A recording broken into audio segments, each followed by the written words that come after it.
So the last several days I've been really digging into my meditation time. One of my favorite things in the world to do is literally just go out to the pool, float around in my little floating hammock that I have, and I just choose one thought or one idea to meditate on. And one of the thoughts that I've been meditating on is, how do I blow the freaking roof off in my life and in my business? And it's really challenged me to take a couple things. One is my purpose. My purpose to help others. My purpose to essentially create a legacy that lives beyond me through impacting others' lives. And so that's one of the things that I've been meditating on. The other one is my potential, which is, what am I doing on a personal level to really push and stretch myself, to dig deeper and to go further? And so from these meditations, I ended up doing a full-on presentation for my Push Elite program.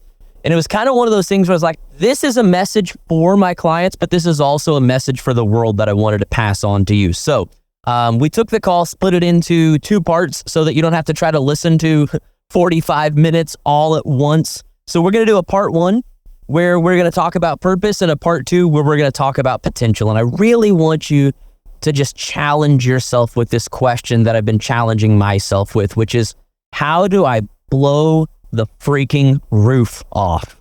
Like, instead of just, well, how do I do a little bit better? Or how do I make a few more sales? Or how do I grow my following? Like, I try to just completely remove anything specific like that. I found that too many times in business, it's like, we just have this like specific thing based on one single metric in our business that is a good metric, but like, I want to challenge you to think outside the box. I want to challenge you to go beyond anything you've ever even thought possible, because it's when you go there that you find the true creativity. I believe personally that we have the creativity of our creator living on the inside of us. It's an affirmation I do every morning. And I really want to challenge you to go to a place where there are no limits. I hope these episodes will encourage you and inspire you to go find that place in your life, in your business. And so this morning I asked myself, what would blow the fucking roof off? Like, without thinking about what everybody else is doing and what's normal and what's common and is the right way or wrong way. It's like, what would blow the fucking roof off? Stop thinking about how it should look. And just ask yourself, what could it look like? What is something that would just get us so excited, and just doing something new, something crazy, doesn't matter.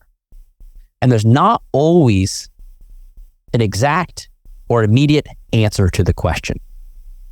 That's one of my favorite things about self-coaching. The point isn't to find the answer today. The point is to create the expectation so that at some point I can find the answer. Does that make sense? So if I ask myself, how can I reach my full potential? I might have a little bit of an answer today, but if I keep meditating on the question, a week from now, I have more ideas. A month from now, I have more ideas. And to me, the beauty of life, and I know that as an entrepreneur, sometimes we hate this because we just want the fucking answer. To me, the beauty of being an entrepreneur is that there is no one answer. Growth is me just continuing to ask the questions over and over and over so that as I grow, I can find even better answers. Wouldn't you hope that the answers you have a year from now are better than the answers you have today? So see how stupid we are for thinking that we need to have a right answer right now? You don't need to have a right answer. You just need to have an answer. Something that gets you started and moving forward so that you can learn more. Doesn't it just feel so good to mix purpose to what you do? I mean, kind of like I talked about at the beginning, all of us have a business that's built around purpose, but it's one thing to like unconsciously know that. It's a whole nother thing to like consciously remind yourself of that over and over and the bigger picture that is to this thing. At least make sure you have some type of a legacy statement that is essentially like a core of like, this is who I am like I'm an energetic force of light everywhere I go. Doesn't matter if it's a team call or a family hangout or going through the fucking drive-thru of McDonald's because my kids nagged me and I decided to get them something fast. Like, I'm the guy who's like, I'm going to smile and say hi to this person that everybody else was probably just mean to. And to me, like, again, that's a piece of my legacy, is that even the person at McDonald's was like, that was a really nice guy. I appreciate that. You know what I mean? So like, Yeah. would I love for you to also come up with a creative, a new creative way to express it? Sure. But like, I don't want you to like overthink it to where it's like, oh, this idea is my new life's purpose. It can literally be like, what am I going to do this month to give back in some way? And some of you might already have something like that going on, which is okay. Then maybe the question is like, how do I get more people involved? You know, like I already, as you guys know, go help take care of my mother-in-law. I already send them some money when they need it. But this was like, how do I get more people involved so it's not just Josh sending them money in their desperate moments? Instead, it's like, let's raise $5,000 or $6,000 and them not have to actually think about it for a couple months, not have to reach back out to Josh and you know what I'm saying? And they might need to, and that's okay too. But it's just like, I just want to take everything and just like turn it up. One of the things I would encourage you with your team is, on one hand, it's your job to ask the questions so that they will start to think that way. On another hand, it's also your job to facilitate some things that they can plug into, because they're not everyone's ready to have that idea or take action on it. And right. on it, you know, for me, that was one of the reasons I was so heavily involved in church, was like, I didn't really know my purpose outside of, hey, I can show up here and serve what is a bigger purpose than me. And that's why I shared with you guys today specifically what I'm doing, so that if you don't have your own idea, you can jump in with me. Of course, I would rather you have your own idea, but not everyone does, and that's okay too. Don't wrap it around today. Wrap it around what it has done. Make sense? Okay. Yeah, exactly, Maggie. There's the, what do they really want? Because that's really all that matters. That's it. Right? And I do the like my questions that convert. Okay. I can make promises based on the people in this group that worked for. But what if someone comes along that has never even started up a conversation with someone, and they don't know how to start up a conversation? Would questions that convert work for them the same it worked for you? Probably not. But I'm not marketing to that person. And if that person signs up, well, that's fine. I'll throw in and we're going to do that. Because like, this is what I do. Like, in my head, I'm like, what is like the objection that someone could have? Well, I don't have as many conversations going as Ashley. Cool. Here's our freebie on how to run engagement ads so you can get more conversations going.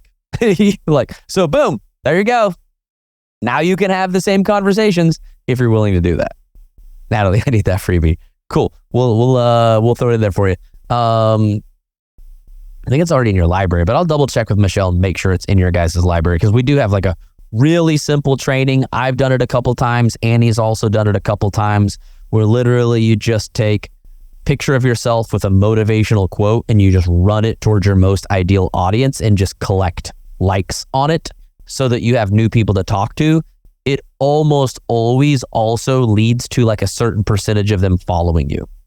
So I don't want to make it sound like you grow 1,000 followers a week or anything like that, but I get, I think, 50 to 100 new followers a week by basically having 3 different motivation ads going that are each spending like $5 to $10 a day. So you can reach out to any of them in my brand, because that would literally be thousands of people a day, and that just seems ridiculous. We kind of only reach out to the new followers. So every time we get a new follower, it's like, hey, thanks for following me. Do you mind me asking, what kind of business are you in? Can I send you a free gift? It's fun. It's chill. Okay. All right. Love you guys so much. Appreciate you so much. I'm so excited for all of you this month. I'm so fucking excited. Did you know that you are 1,000% in control of everything? Even when you're not. Did you know that? Did you know the algorithm could fuck up your whole engagement this week, but you could still be in control if you choose to be? Did you know that your whole team could quit tomorrow? I'm knocking on so much wood for you. I don't wish that upon anyone. But you would still be in control for the rest of your life. As long as you choose to be, you are in control. All right? Have a great Monday. Have an awesome week. Let's crush this fucking month together. Someone messaged me asking if you guys can also buy into the 21-day challenge. You do not need to buy into the 21-day challenge. You're in the Push Elite. Anyone who wants access will give it to you. I'll just have my team just send everyone Facebook invites to the group. We'll make sure you get in there if you want to participate, like with your team and other people, okay? All right. Love you, friends. Bye.